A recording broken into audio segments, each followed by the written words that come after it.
Julius Malema tells Black South Africans that they are also foreigners in South Africa, that South Africa is owned by white men. That stuck. That really stuck.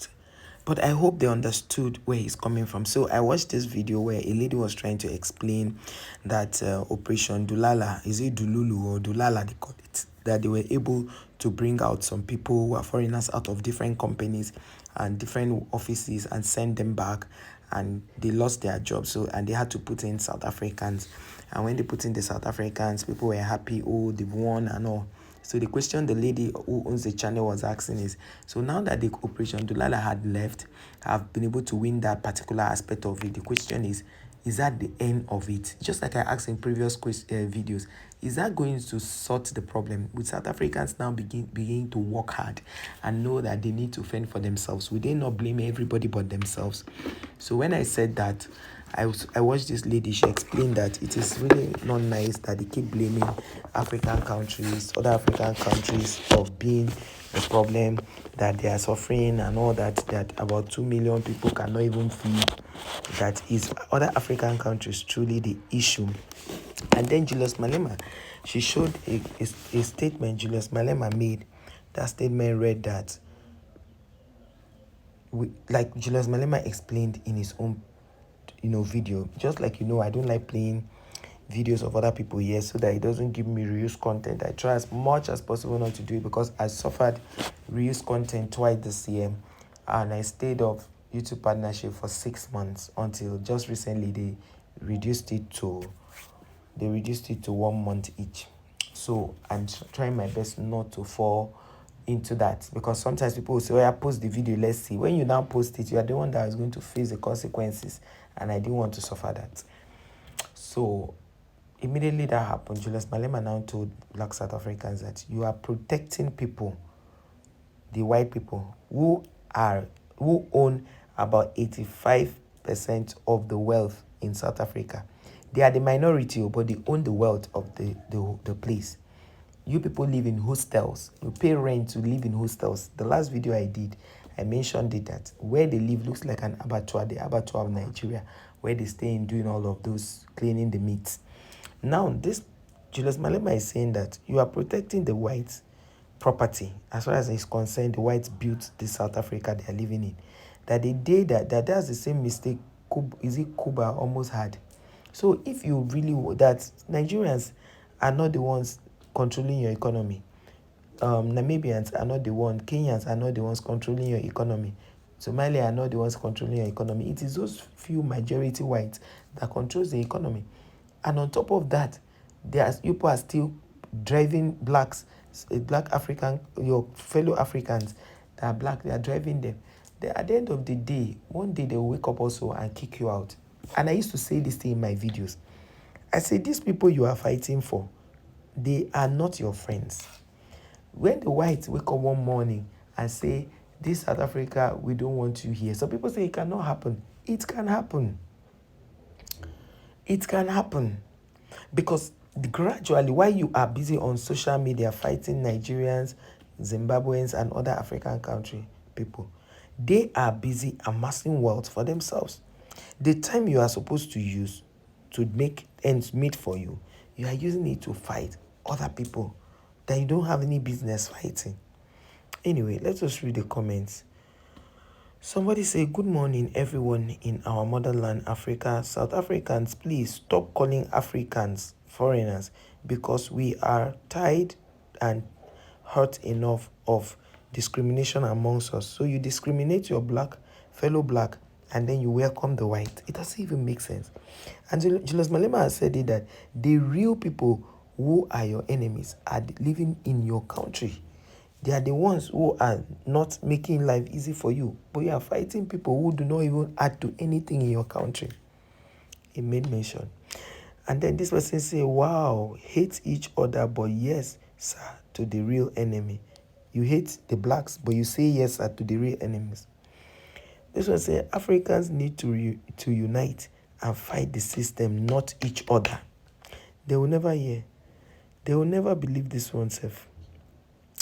This one say he is is smart and he is right. Yes, let's keep awake. Let's wake up. This one say, I love your story, sister. You give us all a better understanding. I think it is good when a South African is saying these things. They understand it better. Because when they hear a Nigerian saying it, they don't understand. Let me tell you people one thing. I've always said this thing. You keep pushing South Africans, you keep pushing Nigerians away, pushing Somalia, pushing Kenyans, pushing other African countries away. They will get angry and leave. The day the whites will kick you out, because you are renting, you don't have your own houses. You do not. You are renting. The houses the government is giving you to live in, the day they take over South Africa, it becomes their own. So, well, someone says, salute to Mzanzi, brother Malema. He went off, but what's being preached needs to be for the whole continent. Africa has the resources, and yet many, especially the so-called smartest ones, Nigerians, run from home. Shame on the recoining politicians. Well, I've always told you people that the reason Nigerians leave home, even when Nigeria was good, Nigerians left home. I remember my friend, she was born in the 80s. And this, my friend, though she's not that much my senior, the mother was schooling in the UK.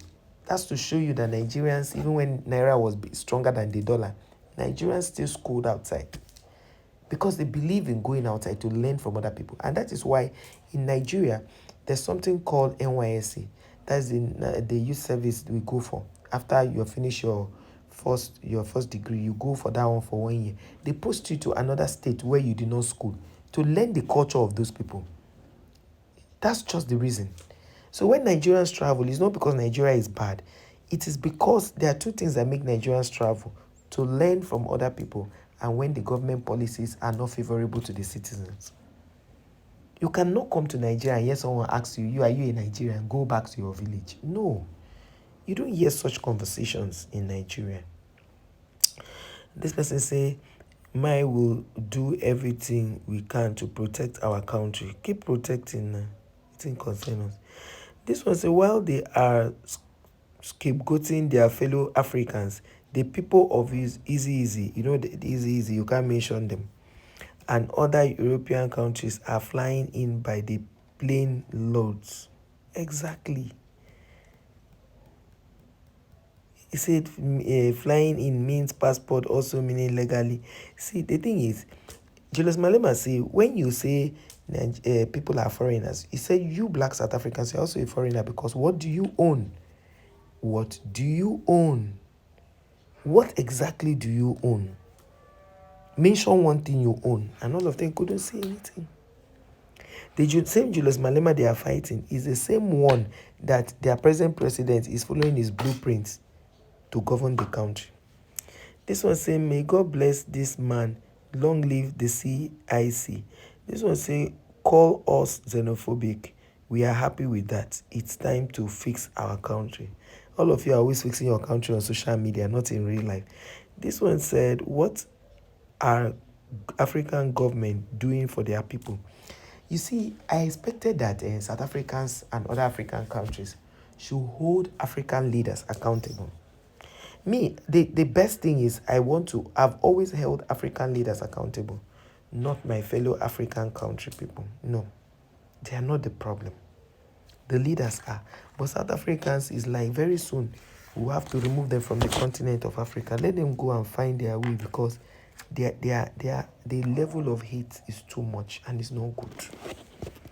This one say they might be scared to face to the real problem, people. Say they might be scared to face to real problem, people. That's the truth. He said there's no might. They are very afraid. This one say, damn. So I'm shaking my head with home field advantage. Because the day these people will get up, for them to have built a country in your own country and they're using different money from your own money, it means one day they can wake up and tell you, oh yeah, it's okay. We built here, we developed here, oh yeah, be going. Then they will know that at that time, the African countries that fought for you that time will not be able to do the same, because you have not been very kind to them. You fight them instead of welcoming them. I mean, I still blame foreigners. African nationals who are still in your country, because they don't deserve to be in a place they are not needed because of wickedness.